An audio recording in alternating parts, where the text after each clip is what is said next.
Thank you, Lieutenant Governor. At this point, I'd like to call up a man who does a lot, but doesn't ask for a lot, and that's Sheriff High.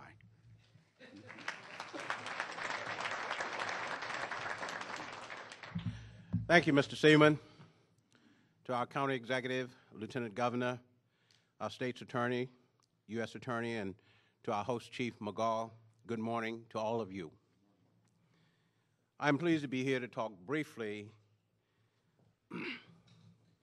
but specifically about the role of the Sheriff's Office in this important endeavor. First, let me congratulate the County Executive, Chief McGaugh, all the members of their team, our team, the citizens of our community, for the great news announced here today regarding the much improved safety of our community. Let me also thank the men and women of the Sheriff's Office, because they're the ones who actually go out there and get it done.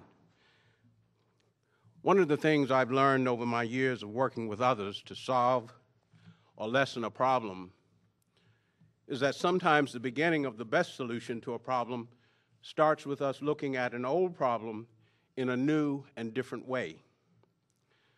For the Sheriff's Office and the Police Department working all over the county every day in the normal course of our work, working with our municipal partners and state and federal partners is a great opportunity to help communities reduce the volume of crime and the calls for services that citizens make.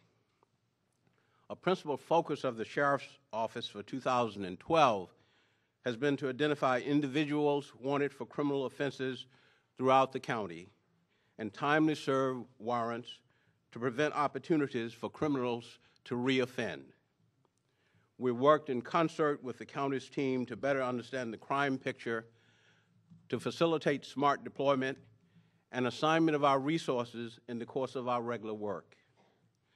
What this collaborative model has done is help communities leap forward from the feeling of being overwhelmed and bogged down by the level of crime to a more peaceful time.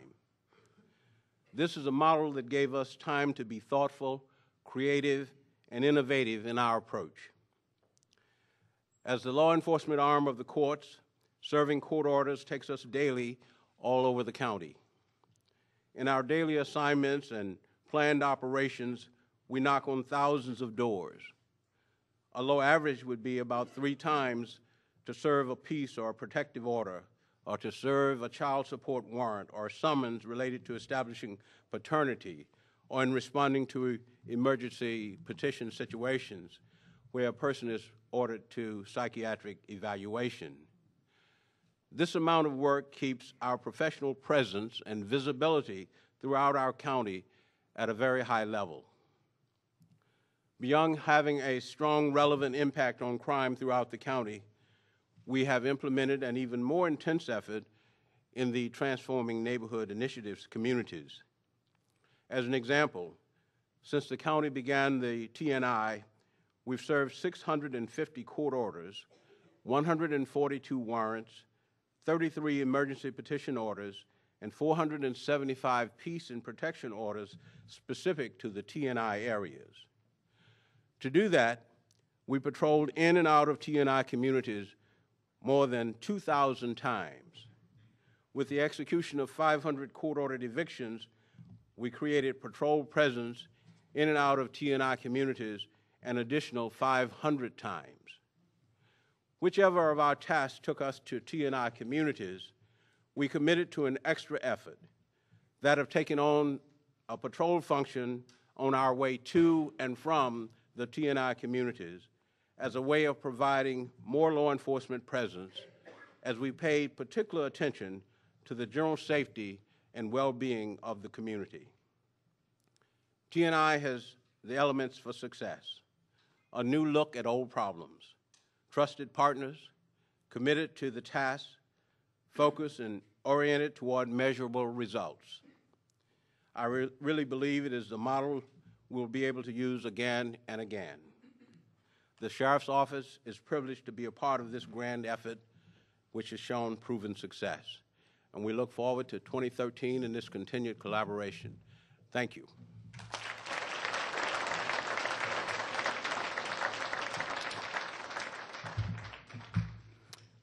I'd also like to recognize Councilman Davis is represented here this morning by Angela Angel. Thank you. At this point, I'd like to call up our state's attorney, Angela Also Brooks, and she's been greatly supportive. As the police department have arrested people, she has vigorously pursued prosecuting them, and we appreciate her support.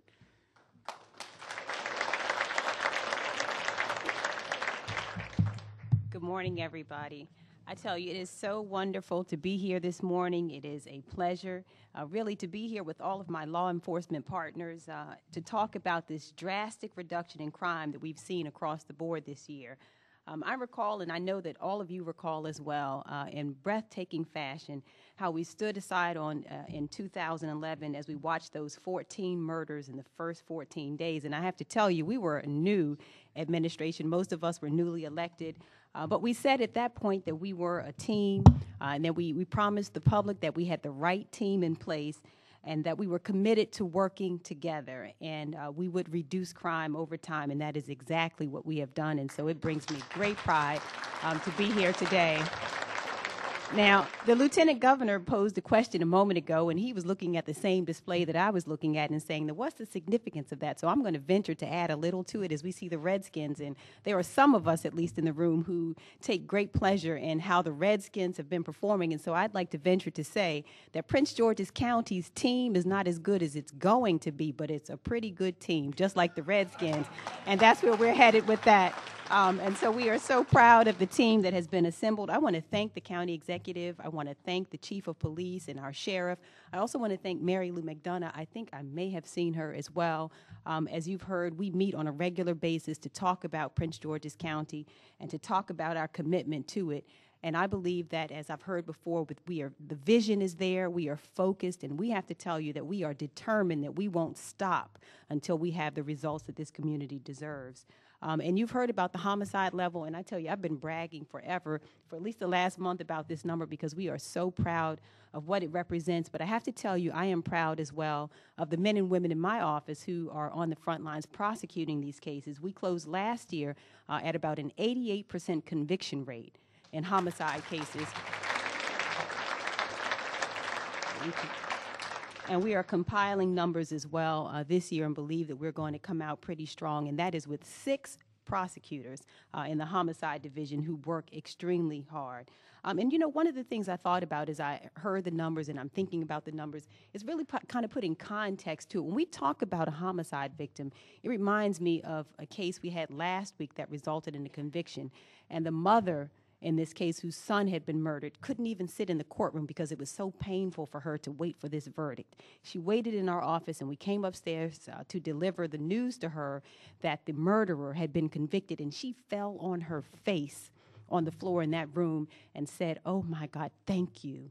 Said that this was her only son and that she felt she could move on and live from there. That's the power of what happens here. And so these are not just numbers, these are lives. Behind every number is a life that is critically important, and these results are powerful results that renew life to a lot of families, and so these are so important. The partnerships we have forged have really allowed my office also to secure convictions of several violent criminals, including Cyril Williams, who we are proud to say will spend the rest of his life in prison for the murder of Maryland State Trooper Wesley Brown. And that case was tried this year. You heard many of us were in a lot of pain as well. You heard about the young baby, the 2-year-old, who was in his mother's arms when he was shot in the face by Devin Matos. But we are proud as well that we were able to secure a conviction in that case, and Mr. Matos won't be allowed to shoot another victim in our community for at least 25 years. And so we are proud of that conviction as well. In addition to that, our Strategic Investigations Unit, which was newly formed, works with the county police and other law enforcement agencies and has indicted approximately 40 members and close associates of gangs and crews for crimes ranging from handgun violations to murder. And again, we are aggressively working with the police department and won't stop until we have focused on these individuals. We have pockets of offenders who have decided that they will prey on our community, and we are focused on them and will bring great results there as well. We have 4 members of the Bloods gang who were prosecuted for a 2007 murder that occurred in Seat Pleasant. 3 of the 4 have already pled, and the 4th will go to trial in March of next year, and we're proud of those results as well. And so we have so many convictions that we've been proud of. But the point is, and I've heard all of my partners say as much, we are working together in Prince George's County, and that is the good news. I have to tell you before I close something that has really stuck with me, and this is true. This is the conversation we had in our very first meeting when the county executive convened all of us in January of 2011. And around that room, we said, we don't care who gets credit for it. Just make it better. That was what was said in that room. I believe it's come to fruition. And I want to say one other thing before I close as well, is to thank this county executive. We came to him very early on and said, you know what, we need more prosecutors. We were explaining that we were in a situation where we really had a caseload that was overbearing.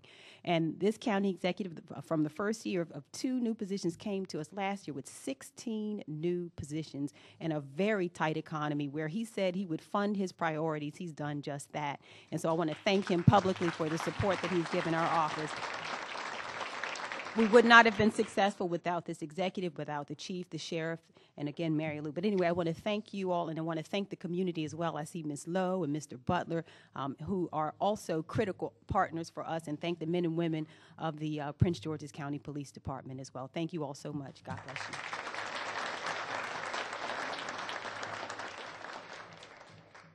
And yes, Ms. Alsobrooks did ask for a lot in the last budget, and the county executive did provide it to her, and she's done an outstanding job.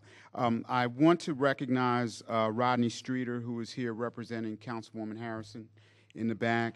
And also, as we move into having some speakers that have been very supportive of us from the federal level, want to recognize Terrence Taylor from Congressman Hoyer's office, and Nicole Schultz right next to him from Senator Barbara Mikulski's office.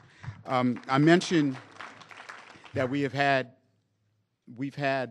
federal partners as well, and it's very important that we recognize them. They do a lot of work with our police department in helping to break down some of the foundations that cause crime here in the county. And so what I'd first like to do is call up the Assistant Director of the FBI Criminal Investigations Division, Mr. Ron Hosko.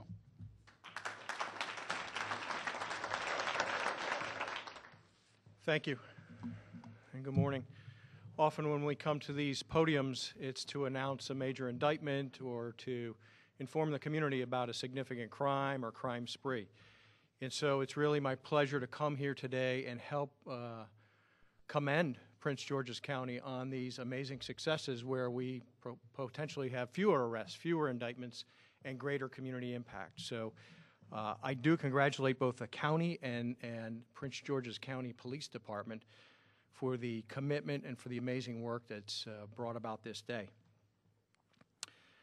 The FBI participates in the Cross-Border Task Force, which involves agents and analysts and support employees from our Baltimore field office, from our Washington field office, from Prince George's County Police Department, Metro PD, Prince George's County Sheriff's Office, and the Montgomery County Police Department.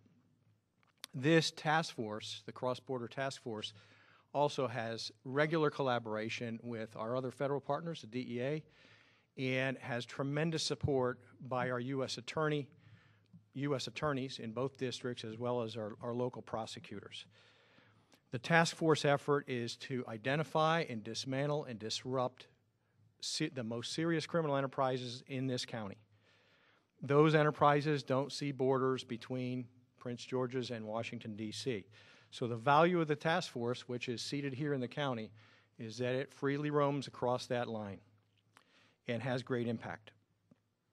Over the coming years, the FBI will continue to devote significant resources to the success of that task force, and we continue to be committed to this fight to keep up the tempo of our investigations, if not increase them. We have had tremendous impact over time, but I have to note and personally thank Chief McGaugh A little less than 2 years ago, myself and my then partner who ran the Baltimore field office came together with the chief and briefed him on this task force, its design, its intent, and how it operated. And after that briefing, to his credit, Chief McGaugh said, "I'm all in." And the chief has been a man of his word. He has kept that commitment to this task force by staffing it with some of his best detectives and officers, by expanding that collaboration into other areas of our work that transcend gang work, and making sure this task force has been vibrant for this county. And for me personally, Chief, I thank you for that, because that is truly the basis of this partnership.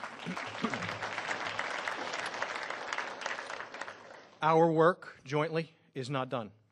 The FBI looks forward to a continuing partnership with Prince George's County PD and the other task force partners in combating violent crime in this county. Thank you.